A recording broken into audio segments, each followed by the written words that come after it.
Really? It is pretty cool. It is. Yeah. It is pretty cool. It's like a laser light shower. We got Dr. Osborne. I want to push you guys a little closer. Can Helen, maybe can we pull you just so that we can get you guys in the frame. I'm here when you need me. This is my first ever Torah study. This is so cool. Beginning with the very first chapter. I mean, doesn't get any better than that, right? This is a good way to begin. So, Monica, you were saying, as we were just going on to air, and as I get my glass of water, this is your favorite section of the Bible. It right? is. So why? It is. I think that in many ways, everything that comes, everything that follows after Genesis 1 is just a reiteration of it. Right, right. It's like a performance of it in different ways. Let's see my bearings here. What's your favorite section of the Bible, if any, Helen? Revelation. Yeah. The Gospels really touch me. I love the Pauline epistle. Yeah, the letter to the Romans. It changed my That's life. the Second Thessalonians. Corinthians. Corinthians is always good on a Thursday afternoon. Do you have a favorite section, Helen? Absolutely not. Not yet. But I'm sure that by the end of these Torah studies I will. Oh, you will. Yeah. So how do you look at this text, Helen? Do you look at this as God's immutable word? Do you look at this as the creation of a lot of men 3,000 years ago, 2,500 years ago, edited together over centuries? Do you look at these as men inspired by the divine? Do you look at this as like any more profound than Shakespeare, less profound than Shakespeare and Homer, or how do you look at this text? At this point in my life, I look at it as options 2 and 3. Sort of a mix of options 2 and 3. And as for, I don't know that I would compare any of it to Shakespeare, because they just feel really different and separate to me. What about as far as profundity? Where would you place this among the books that you've read? Well, you have to remember, we are starting with Genesis today, right. and I haven't read it all the way through. Right. So I think maybe we should revisit that question in like a year. Well, and honestly, I think you could, because I've taught Bible as literature, right? And I found that you can stay on not just Genesis, but Genesis 1 and 2 for like 2 months. Like, there's enough in Genesis 1 and 2 to stick with it. Probably an entire semester, actually. I mean, it's just, it's packed. It's packed with stuff, and it's packed with contradictions. I think that's what I love about it. The fact that there are so many contradictions.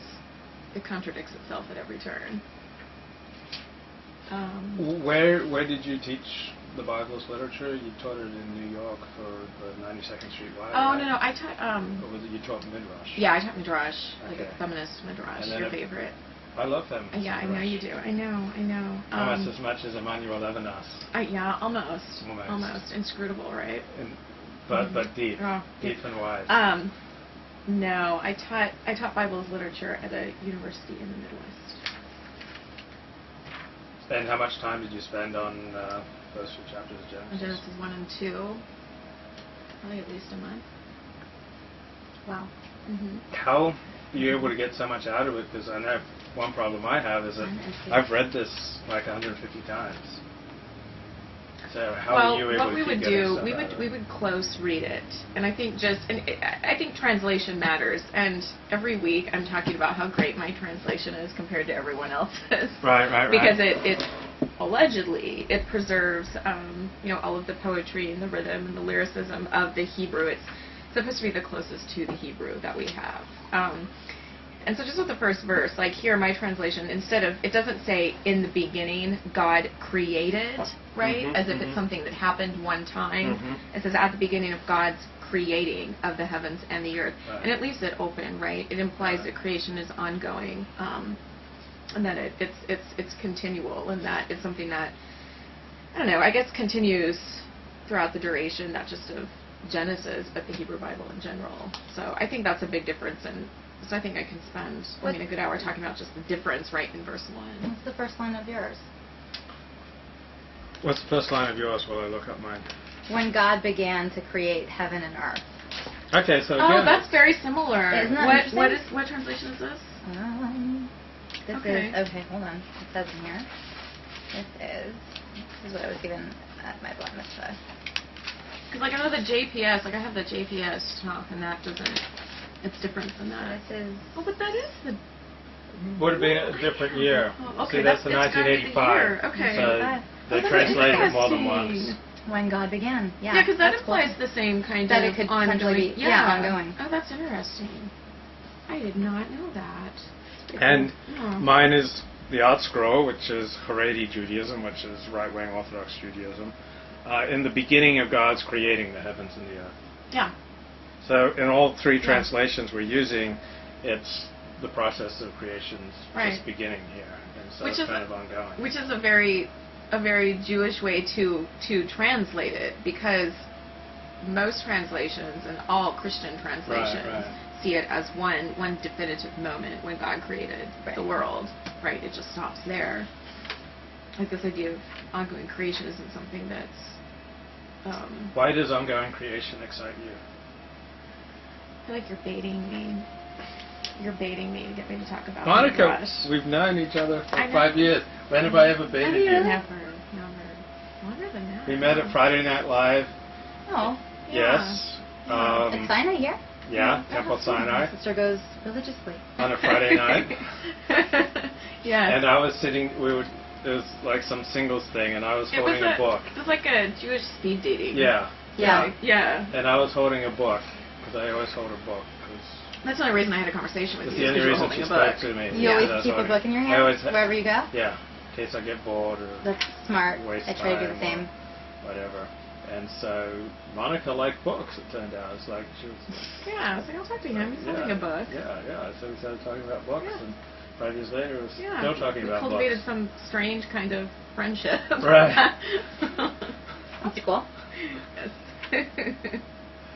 So seriously, why does the notion of ongoing, or say for me, ongoing creation is exciting because it means that what's happening today is still an act of creation, and that it impregnates today with more excitement and meaning.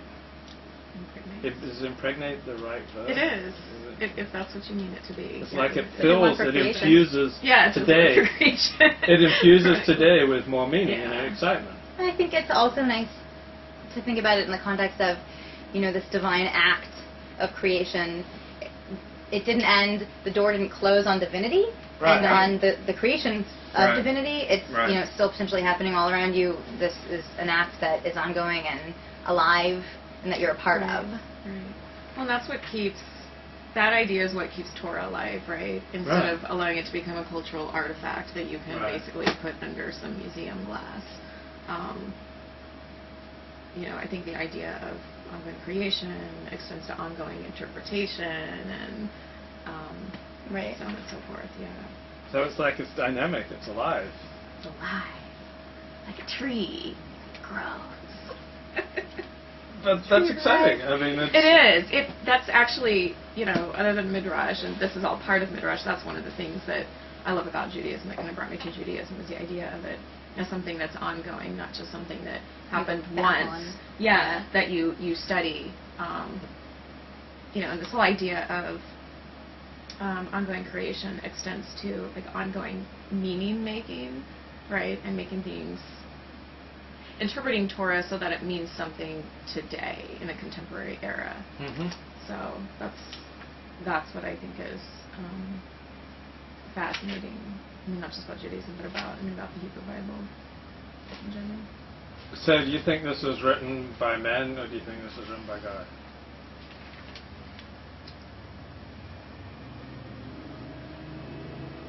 See, that's a trick question.